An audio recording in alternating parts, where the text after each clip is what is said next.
This episode is sponsored by Smart Travel, a new podcast from NerdWallet. So we've all got them, haven't we? That one friend who always finds the best travel deals, who always picks the right cars for points, and who somehow ends up in first class while you're back in the middle seat in coach. Well, Smart Travel is like that friend, but in podcast form. They cover all things travel finance, like how to book busy season trips without that busy season sticker shock that we all hate, how to avoid paying for upgrades you won't use, and how travel advisors can snag secret perks you didn't even know how to ask for. How useful is all of that. So travel smarter and spend less with help from NerdWallet. Follow Smart Travel wherever you get your podcasts. Armchair Explorer is a part of the Voyescape podcast network. Check out all of their shows from around the world at voyescape.com. Hey guys, welcome to the Armchair Explorer, where the world's greatest adventurers tell their best story from the road. I'm Aaron Miller, I'm a travel writer, and this week we are going on a very special and unique bike ride. 10,000 miles across Mexico, the United States, and Canada, following one of the most phenomenal, mysterious, and downright amazing migrations in the animal kingdom. We are going bicycling with butterflies. Taking us on this adventure is Sara Dykman. She's a naturalist, an outdoor educator, and a damn good writer. Her book of this adventure is called Bicycling with Butterflies. It's a great read and just an awesome idea for an adventure. I wish I'd had it first. I've linked to it in the show notes, episode page of the website, armchair-explorer.com, or just search it up wherever you get your books. You can also head to beyondabook.org or at beyondabook on Facebook, which is an organization she founded to foster lifelong learners, boundary pushers, explorers, and stewards, so you can connect directly with her there too. Finally, if this episode inspires you to find out more about the monarch butterfly migration, why it's under threat, and what you can do to help, head to monarchwatch.org, and monarchjointventure.org is another great resource too. So we're just about to get started, but first, a quick shout out to a few new patrons of the show. Lachlan Skilbeck, Nina Sobel, John McCormick, Lyndall Lucas, and Rachel Giertzky. I hope I pronounced that right. You guys are absolute legends. And if you haven't already, jump on that Discord group chat. The link is on the Patreon website so we can hang out. I'd love to find out more about you and share some stories of our adventures together. Thank you so much for your support. It means the world to me because the sponsorship pays for my costs, but not my time. And it takes a lot of time to make these episodes, about 40 hours for each one. So if you are enjoying them, then please consider buying me a pint. For the cost of a single frothy beverage, you will get ad-free shows, membership to our Explorers community, and exclusive travel vouchers delivered direct to your inbox, as well as getting that lovely warm glow for helping to spread this message, our message of love for the outdoors, living life to the full, and the pure joy of exploring this amazing planet, which I think, and maybe you do too, is a message worth spreading. The sign-up link is in the show notes. You can look at that right now on your phone, even while you're listening to this. The website, armchair-explorer.com, also has it, or just head over to patreon.com/Armchair Explorer Podcast. The social media is at Armchair Explorer Podcast across Instagram and Facebook. Come and hang out. I want to hear about your travels. We're going to get on well. But enough of me rabbiting on. Let's get on with the adventure because we are about to start a 10,000-mile journey following in the wings of the Monarch. We are about to go bicycling with butterflies. So every year the Monarch migration begins in Mexico, and it's usually in March the Monarchs start heading towards Texas. And when they arrive to Texas, they are tattered, they're faded, they're just barely hanging on. They have survived just an intense amount of adventure. And they lay their eggs and then they die. And so those eggs metamorphose, and that becomes the first generation of the season. And that first generation flies north, lays eggs, and they die about a month after becoming an adult butterfly. And this will happen over the course of the entire summer. They'll be moving north into their northern range, They'll be laying eggs, mating, dying. And then in the fall, all of those monarchs will begin the migration, and they'll all fly south, never having been to Mexico before. No way of journeying with their elders to this forest in Mexico. And that's, for me, what's the most incredible aspect is when I was riding my bike in, say, Indiana, and I saw a little caterpillar munching on milkweed, that caterpillar was going to fly to the same trees as their great-great-grandmother. It's just so astounding. It's not like a migration where the parents are going to give the genetic code to fly in a specific route. Because the monarchs that are flying into Mexico, their mom might have been a non-migrant or a barely migrant. Each one has to kind of contain all the information needed to be any part of the migration at any time. There's actually monarchs all over the world, but the Eastern North American migration, that is the only migration of the monarchs that's multi-generational, multinational. And it numbers in the millions or billions even, and so it's considered a phenomenon, and it's just extraordinary. The migration of the monarch butterflies is one of the most remarkable journeys in the animal kingdom. Every spring, tens of millions of monarchs travel from their winter hibernation grounds in the Transvolcanic Mountains of Mexico across the United States and into Canada. It's a journey of between 2,000 and 3,000 miles, and for a creature that weighs half a gram and measures just about 4 inches, that's a preposterous distance. The comparative length trip for a 150-pound human would be more than 300 million miles, or roughly 700 round trips to the moon. But even more baffling is the fact that the butterfly that departs from Mexico will die before returning home, and so will its offspring. It will be left to the fourth generation, the great-great-granddaughter of that original butterfly, to begin the journey anew next spring. How millions of monarchs find their way across a continent to the same specific 12 mountains every year, having never been there before and with no guide, is still one of the great mysteries of the natural world. That is the journey that Sara's about to take, following the path of the monarchs to Canada and back again. She flew to Mexico with a raggedy old bike cobbled together with used parts. Her panniers were recycled buckets, and waited for the temperature to warm, the sky to fill with color, and the migration to begin. I started at the Monarch Biosphere Butterfly Reserve, which is an area in southern central Mexico in the state of Michoacan in Mexico, where pretty much every monarch born between the Rocky Mountains and the Atlantic Ocean comes. And it's a very small area, so they're very concentrated. And when it's cold, they hang on the branches. And the first time I saw them, my mind couldn't really process. And I was like, wait, are those hives? What are those? But they're butterflies, of course.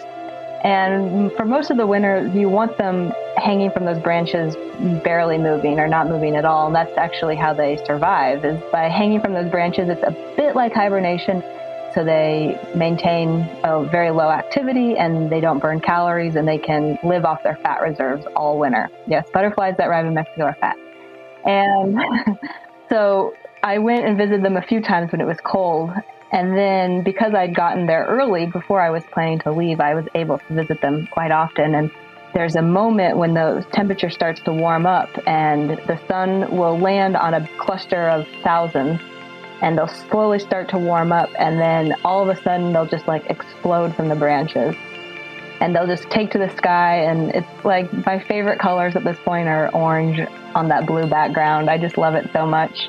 But my favorite part was, you could go there when it was sunny and they're all flying around, and you could close your eyes and you could hear what millions of monarchs sound like. And it's so beautiful.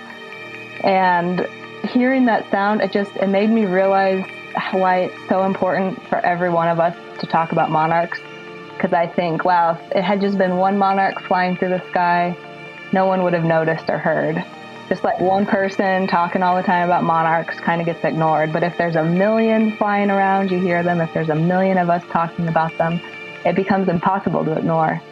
She writes, the sun's warmth began to pour steadily through the branches, and the monarchs responded by opening their wings, every scale twinkling with gratitude.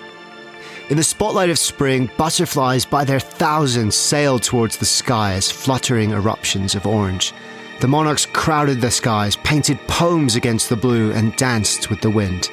The song of millions of wings hummed through the trees' needles, and I felt the anticipation in their swirling flight. And just like that song of a million wings, she hoped her singular journey, her one voice, would inspire a million others. The journey of the monarchs is getting harder and harder every year. Agriculture and human domestication of the land is reducing their habitat and food sources along the way to barely enough to survive. So she wouldn't just be following them. She'd also be stopping in schools along the way to teach kids about the plight of the monarch, as well as finding out about the people who are fighting to protect them and how we can help too. It would be a long journey. At the start, she was staring down those 10,000 miles in 9 months of hard pedaling. But if these tiny insects could do it against all the odds, then so could she. If I could bike 1 mile, she writes, then I could bike 10. And if I could bike 10 miles, then I could do 10,000. One turn of the wheel at a time.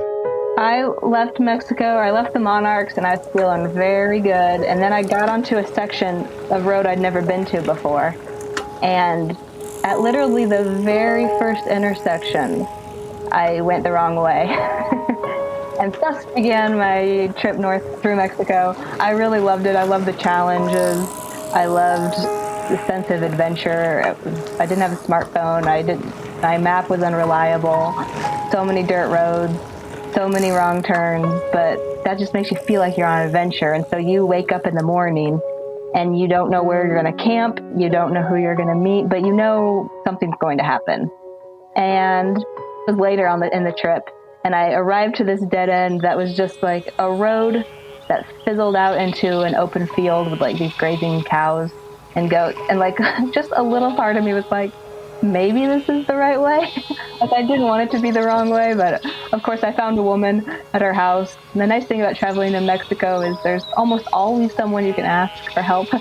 And she looked at me like, no, this is not a road. This is some grass. This is a grazing field.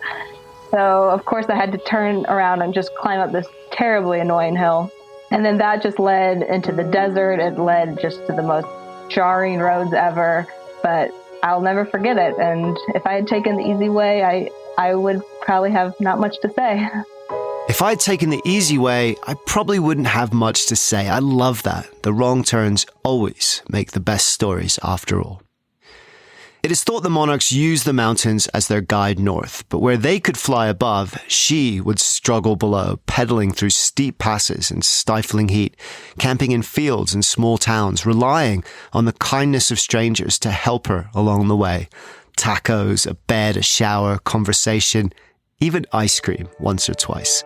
18 days and 1,000 miles later, she crossed the border into Texas. As I made my way north through Mexico, I didn't see a whole lot of monarchs, and I was a little bit like, oh boy. If I only see like 5 monarchs on this trip, it's going to be a little embarrassing. But by the time the monarchs get to Texas, they spread out. And what was really great about that was in Mexico, I was always a little concerned about finding the route. But by Texas, as long as I was in Texas in April, then any road basically became the route of the monarch, which was another great reason to be a cyclist following them, is I could pick any road. And so I would pick based on, there's a state park, or a friend of a friend of a friend of a friend invited me to stay at their house. So I kind of pieced my route together that way. And as far as going from Mexico to Texas, it's funny because there's not much difference, right? It's just a wall or a river in that case. And I think that's a great lesson the monarchs teach us, right? The monarch is not Mexican or United Statesian or Canadian. The monarch is North American. And it's a North American species, and we need North American solutions, and we need to work together. There are no borders from 1,000 feet up, just an imperceptible shift from the stifling interior of Mexico to the barren badlands of Texas on the other side of the Rio Grande. It is here in late April and early May that the first generation of monarchs mates, lays their eggs, and dies. 6 weeks or so later, their offspring emerge and continue their parents' journey, drawn north to a place they have never seen and will die before they reach. Flexibility was key for Sara because she didn't know exactly which path the monarchs would lead her on. All she had was an old, unreliable map and an app which tracked the path of the monarchs before her. But that flexibility also meant she could be spontaneous. I enjoyed Texas way more than I was expecting. The sides of the roads were just filled with wildflowers. I got to stay at a Native American seed farm. It's a farm that grows native plants and collects the seeds so that other people can plant natives. And I went there, and it was a really extraordinary experience. I got to see a lot of monarchs. I got to see milkweed, which is the only food source of the monarch caterpillar, growing in rows. And then, like, right before I got to Native American seed farm, I heard about this cave, a huge cave called Devil's Sinkhole. And I sat near the entrance thinking, man, do I bike for 4 more hours, or do I wait 4 hours for dark to see these bats? And I'm really glad I waited. There was millions of these bats that came out, and they're also migrants. And just a whole different life history, and really spectacular to see. You can smell a difference, and you can almost like feel the change because all the bats are kind of corkscrewing or spiraling down lower. And so as they spiral in this cave, which it goes like straight down, it's a sinkhole. But so as they're spiraling upward, they're like bringing that dank, cold, moist air from the cave up. And so you can like kind of feel the bottom of the cave as they leave. They fill the sky. It is a true wildlife wonder and definitely worth the stop. One bat, I get it, might be something you prefer to avoid. But 3 million spiraling out of a cave into a Texas dusk is definitely something to see. At dusk, she writes, I watched the sun set and darken the Devil's Sinkhole. The world around me began to match the cave's innards just as the bats began to emerge. Like a corkscrew of wings, they swirled upwards. Bat wings buzzed, barking frogs barked. A great horned owl patiently watched his dinner flood the night, while unsuspecting bugs awaited their own fates in the miles beyond. Thousands of bats swirled upward, a vortex that pulled the depth of their cave upward until I could smell the moist earth that collected each day in its hull. Unseen, but not unnoticed. But her favorite moments, the ones she treasured the most, weren't big things. It was the little miracles that we fail to notice, the ones that most of the time just pass us by. I left for my trip not knowing very much about monarchs. And one of the things I didn't really know was like what milkweed even really looked like. So I knew what the flowers look like. They have these really cool like shooting star flowers that are typically in clusters. They're super beautiful plants. So I would be biking along looking for milkweed, kind of stressing out because I'm supposed to know what milkweed looks like. And then I finally saw some flowers. And so I would just wander off into the roadside ditch. And I did this so much. And every milkweed I saw for a while, I would do that until finally I found an egg. And though there's so many different ways to learn, right? I probably could have gotten to that same place with guidebooks and with YouTube videos. But there's something so special about just learning as you go and just learning by crawling around and asking questions like, what the heck is that? So I definitely learned as I went, and I'm still learning, but it was super fun to just learn by experiencing. And of course, in Texas, on the side of the road, one time, I'm like literally laying on the ground looking at these caterpillars, and I see above on the road, the cops show up, and and I stand up, and he explains that people have been calling in because they had seen that I had crashed. And I'm like, no, I haven't crashed. But I'm looking at this caterpillar. And he's like, what? But I got that a lot. I'm going to slowly back away. You're fine, sort of. I'm going to leave. People are zooming by just every second. And there's this caterpillar. There's this incredible phenomenon happening.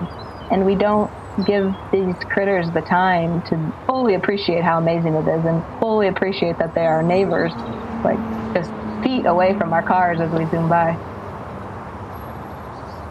In the same day, I'd see this tattered, just incredibly tattered female monarch. I mean, she had barely any orange left. I'd say 30% of her wings were just gone. So she was obviously a migrant. She had survived the previous fall migration. She'd survived an entire winter in Mexico. And she had flown the same route that I had by bike, which was hard. I can say that for certain. And she'd arrived there. And then about an hour later, I saw the most vibrant orange monarch that was obviously had been from an egg from a female that had laid that egg a month earlier. That tattered monarch had just gone through all of that for that bright orange monarch to be here carrying on with me. It was really extraordinary. I crouched by a roadside milkweed, she writes, and contemplated an egg on the underside of one tiny, fresh leaf. Like a period, a full stop containing an entire story, it didn't seem possible. How had a monarch found such a small plant? How could that little speck go from egg to caterpillar to pupa to adult, fly north, lay eggs and die? How could its offspring do the same? And how could its grandchildren or great-grandchildren know to fly back to Mexico in the fall?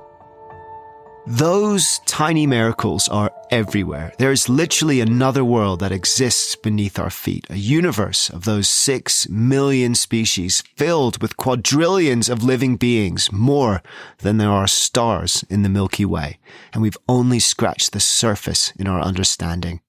And in many ways, that's the point of Sara's book and the biggest lesson from her 10,000-mile journey. We are surrounded by microcosms of mystery and wonder that we just pass by as we zoom through life. But those tiny miracles, that mystery and wonder that she was witnessing crawling around in the dirt and looking up in the sky, became in many ways harder and harder to see because the landscape was changing. As she moved from Texas into the Midwest, passing through Oklahoma, Kansas, and finally Iowa, it was becoming more populated, more farmed, and because of that, harder and harder for the monarch to survive.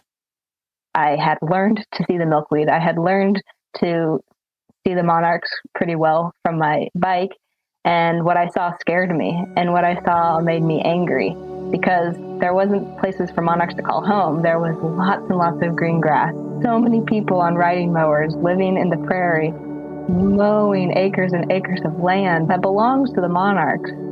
And I passed acres and acres of corn. And the story of monarchs and corn is interesting because corn and monarchs actually used to get along very well.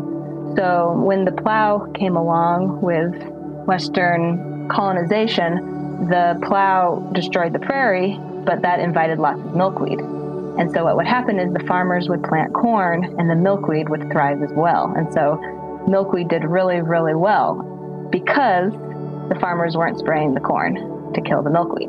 But then in the 90s, when GMO became widespread, what happened was that all of a sudden the farmers could plant GMO-resistant corn, and then as soon as the corn came up, they could spray and kill the milkweed, and the corn would be resistant, the corn would survive. And so all of a sudden we created this acres and acres, millions of acres of land that the only thing that could survive was corn. So in a decade, we erased so much of the monarch's home.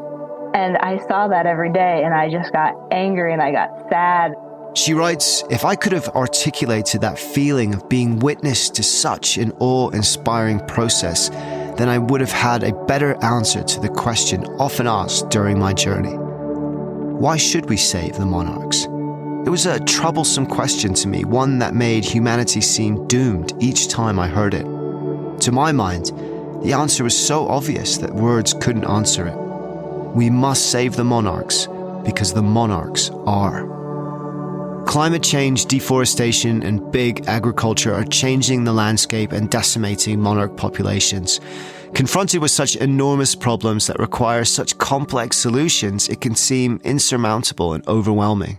But there is hope, because one of the biggest problems is something we can all fix: manicured lawns. They might as well be parking lots. And they're just so disappointing. I just see green grass and I'm just so disappointed because there's so much potential.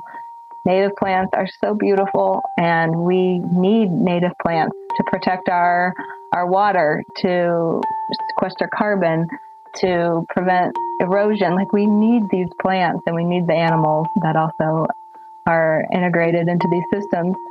And so when I see that we are making choices that are based on like what our neighbors think, our human neighbors think, it's like just so disappointing. And I love that there are people rethinking this and that there is a paradigm shift and that we are realizing that this is not okay. And so I'd get really, really angry, and then I'd stay at someone's house and their yard would be covered in native plants. And I'd think, okay, like, I'm not alone. I might feel alone on the side of the road, but I'm not alone. And this person is being an example for this neighborhood or this street or the city or whatever it is to rethink how we use our land and how we are caretakers of this earth. I love when there's gardens, native gardens at schools, because kids deserve to experience wild land. They deserve to have monarchs visit them. They deserve to learn outside and like observe real life happening and be scientists and curious and all the things that come with playing outside. So like in Omaha, I visited a school and it was in the middle of the suburbs, and there was some milkweeds, and we kind of like unleashed everybody, and we were all just like exploring, and there was like, oh, I found milkweed, or oh, I found an egg. And then like this monarch adult flew over our heads, and like we all just erupted in cheers. Like we were all just so excited. And that monarch would not have been there without those plants and those kids taking care of that garden. And it was such a beautiful moment of connection where this monarch that had beat all the odds was going to continue to beat all the odds by finding these milkweed in this yard. And wow, it's just so special. And I just would love to see every kid have access to a garden that they can explore and fall in love with the natural world.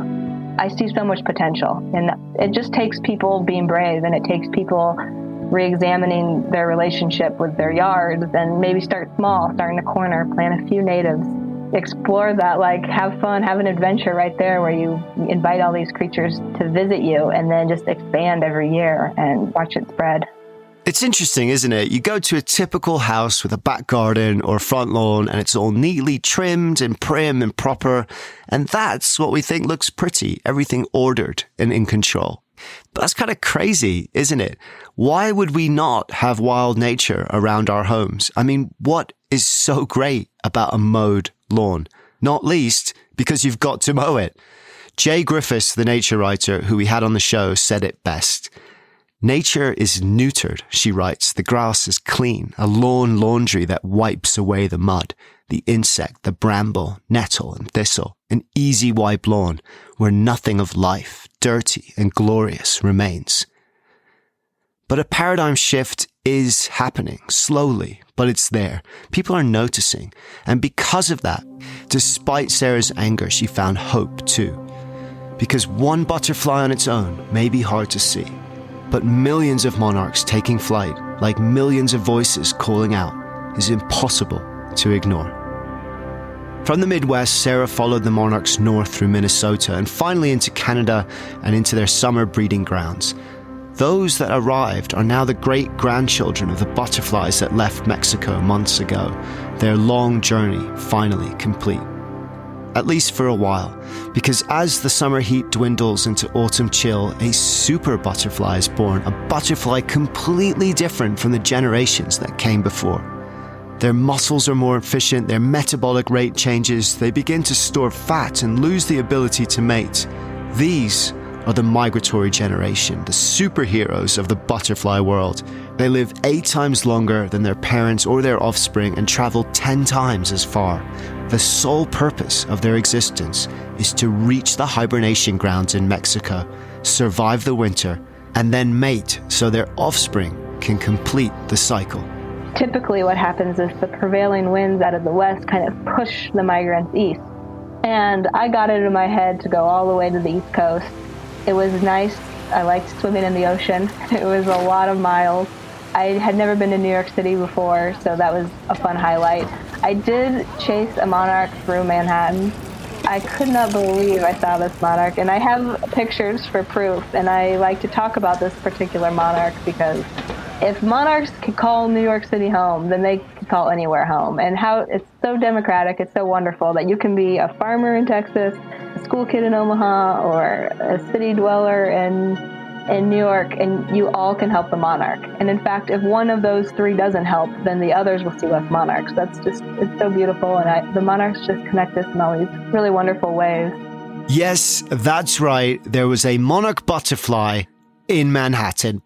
But that's the point, because if a monarch can survive in the Big Apple, where we've not just neutered nature, we've paved it in concrete, then it's proof that each one of us can make a difference. We're not going to create an amazing, completely wild preserve on Long Island. That's not going to happen.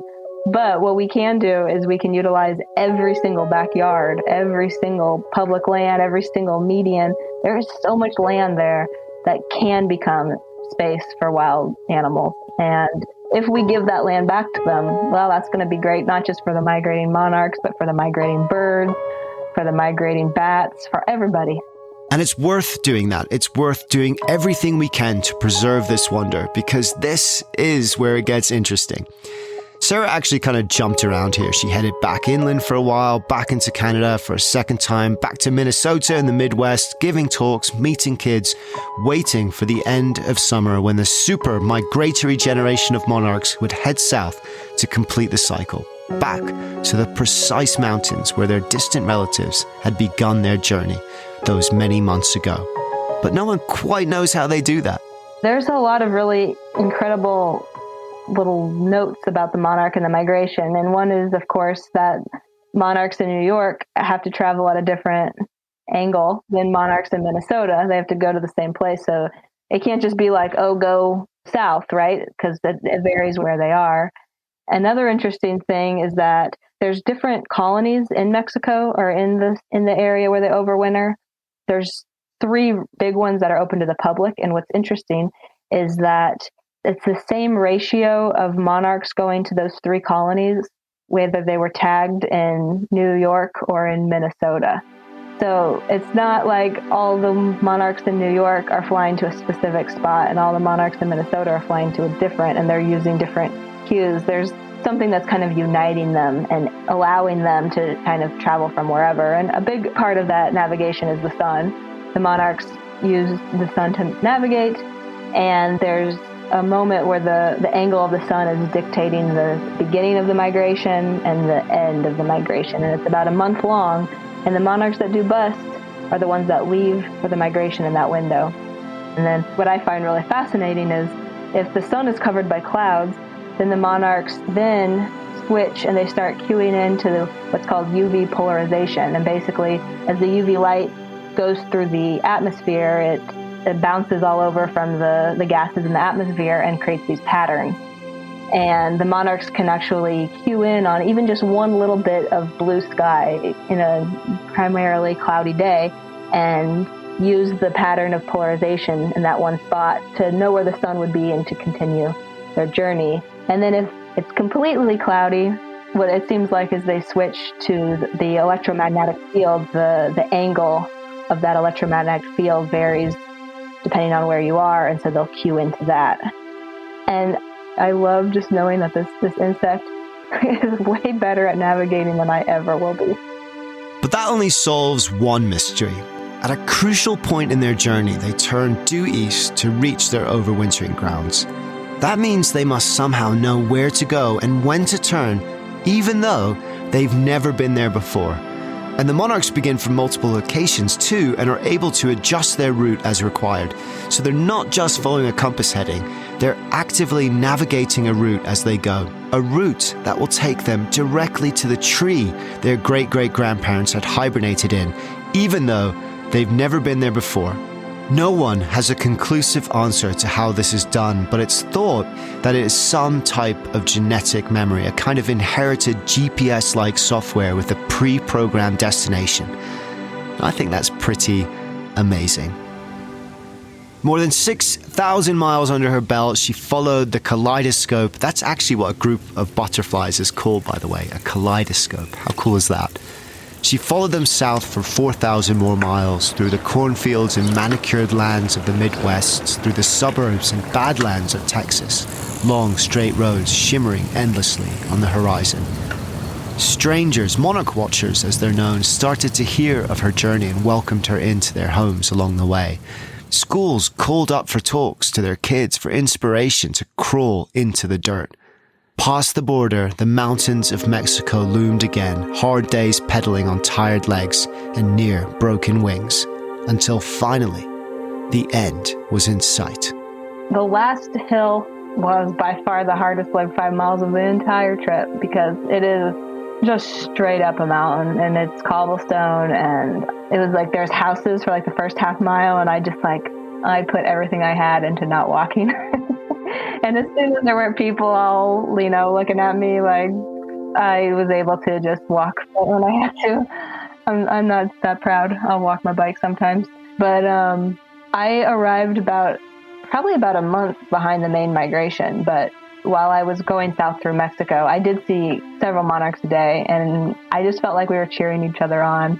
I'd see them and I'd be like, okay, yeah, we're there, we're going. And I'd cheer them on because they were a straggler.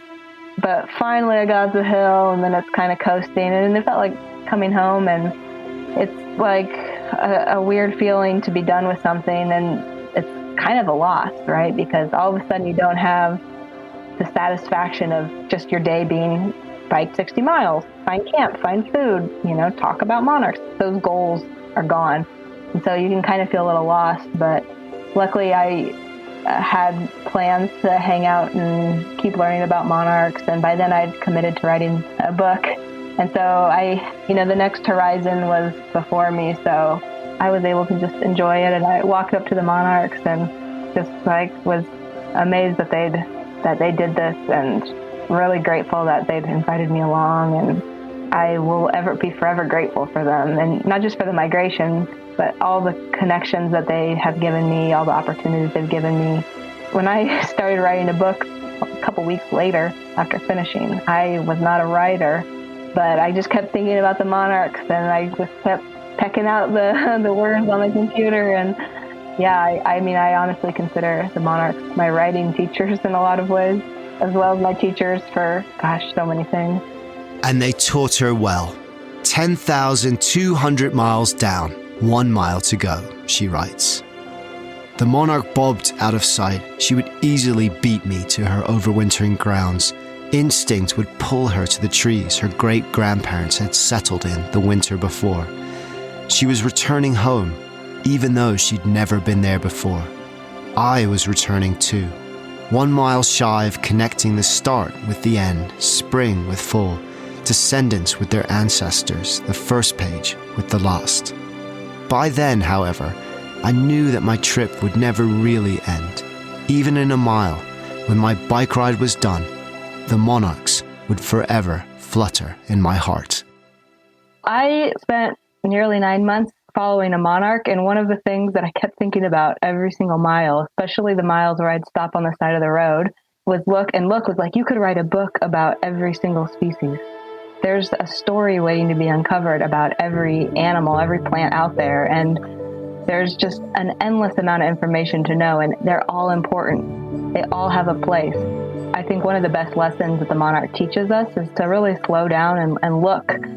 So first, maybe you're attracted to how beautiful and orange and bright they are, but then you start to want to look for the caterpillars and the eggs, and that really forces you to go slower. It really forces you to get out of your car, to get in the dirt, to crawl around, quite literally sometimes. And while you're looking for those species, you start to notice all the other animals, and you might not know their names. And to me, often that's not as important as just noticing them and recognizing that they have a place in there. And I often call them secrets. And I just think it's so important to explore our yards, explore our roadsides, explore our local public lands, and discover those secrets. It's one of the most remarkable journeys in the animal kingdom, but it's getting harder each year. Where once 1 billion butterflies took to the skies, now just a fraction of those numbers have survived. For a creature that is used to hard journeys, the longest road may be just ahead. But there is hope, and it starts with something very simple. It starts with us recognizing the small miracles that pass us by. for they are no less remarkable for their size. In fact, maybe they're more so, for these are our hidden wonders, the secret universe beneath our feet and floating above us in the sky. And the more we notice their world, the more amazing and beautiful our world becomes. We are surrounded by microcosms of mystery and wonder. Look up, and you might just catch one fluttering by. Thank you, Sara. Thank you for letting us join you on this inspired adventure. Her book is called Bicycling with Butterflies. It's a great read and an awesome idea for an adventure. I've really enjoyed checking it out. I've linked to it in the show notes, the episode page of the website, or just search it up wherever you get your books. You can also connect with her at beyondabook.org, or she's at @beyondabook on Facebook, which is an organization she founded to foster lifelong learners, boundary pushers, explorers, and stewards. Finally, if this episode inspires you to find out more about the monarch butterfly migration, why it's under threat, and what you can do to help, head to monarchwatch.org or monarchjointventure.org. Both are great websites to check out. So, if you enjoyed this episode, if you enjoy this show and you think it's worth the cost of half a pint, 1 pint a month, then please consider showing your support by becoming a patron of the show. The link is in the show notes. Check it out right now on your phone, the website armchair-explorer.com, or just head over to patreon.com armchair-explorer podcast. The sponsorship covers the cost of the production, but not my time. And if you believe in the same values that we promote on the show, love for the outdoors, living life to the full, and the pure joy of exploring this amazing planet of ours, then give what you can and help spread that message to other people that might need it too. Thank you for whatever you can do. It really does mean the world to me. Big shout out to Lizzie Goldsmith, who did the sound editing and the sound design on this episode. I think she's absolutely killing it. I hope you enjoyed her work, and I really appreciate everything that she's putting into this. She's an awesome writer and podcast producer in her own right, and you can check out more of her work at lizziegoldsmith.com. So that's about it, folks. Thank you for listening. Get those hands in the dirt, grow those walled gardens, and look deeply into that hidden world beneath our feet. Because the more we look for wonder, big and small, the more the wonder of the world becomes a part of who we are. Dare to be truly alive. Travel doesn't always go to plan, and that's where the best stories live. Welcome to the Winging It Travel podcast, where you don't just hear about travel, you feel it. I'm James Hammond, and I'm podcasting my own journeys from the road, sharing immersive soundscape episodes that drop you right into the moment, from busy streets to remote mountains. Along the way, I sit down with local people and fellow travelers to tell honest stories about life, culture, and chase an adventure beyond the routine. No filters, no fake perfection, just stories to tell, tips to share, and experiences to inspire. Search Winging It Travel Podcast on any podcast app, and let's wing it. Hi, I'm Mike Siegel, and man, oh man, do I love talking about travel. You think I'd get enough of it touring the world as a stand-up comedian, or just going off on my own personal adventures around the world? No, when I get home, I still have to talk about it. That's how much I love travel. So every week I sit down with a friend, a travel expert, influencer, expat, or anyone from any walk of life who shares my passion for travel. So if you want to hear a fun, casual, off-the-cuff chat about travel from people who love it, listen to the Travel Tales podcast with me, Mike Siegel, wherever you get your podcasts.